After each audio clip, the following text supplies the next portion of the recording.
आज आपको एक ऐसी विशेष बात बताने जा रहा हूँ जो शायद आपने भी अपने जीवन में कभी सोची होगी, शायद उसको करियर के रूप में भी सोचा होगा, पर अंदर से कहते हैं ना, शायद इतनी आवाज़ नहीं आई और आपका ध्यान नहीं गया होगा।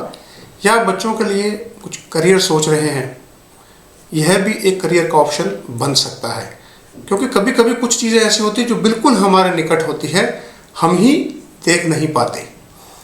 मैं आज बात करता हूँ बुध ग्रह की, मर्क्यूरी।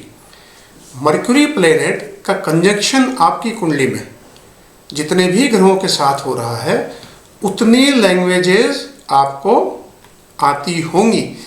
आपका इंटरेस्ट रहा होगा, कुछ दिन आपने शायद सीखी भी होगी, परंतु शायद उसको आगे आप बढ़ा नहीं पाए।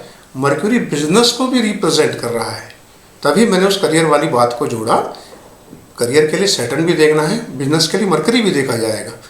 मान लीजिए मर्क्यूरी अगर वीनस के साथ बैठा है, तो यानी टोटल 2 प्लेनेट हो गए, तो आपको 2 भाषा आती होंगी। तो हो सकता है स्कूल में आपने ऑप्शनल में कोई एक भाषा अलग से ली होगी।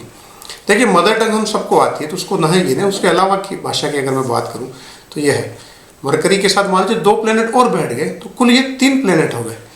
तो आपको 3 भाषा का ज्ञान होगा, जानकारी होगी, या कभी इंटरेस्ट रहा होगा। आपके बच्चों की कुंडली में अगर ऐसा योग बन रहा है तो ऐसा कुछ रहा होगा। अब अगर बाकी योग प्रॉमिसिंग है, तो इस प्रोफेशन को, इस लैंग्वेज के प्रोफेशन को, चाहे वो लैंग्वेज का प्रोफेशन हो, ट्रांसलेशन का प्रोसेस हो, ट्रांसक्रिबिंग का प्रोफेशन हो, इसको भी तो आप इंटरनेशनल लेवल पे कर सकते हैं।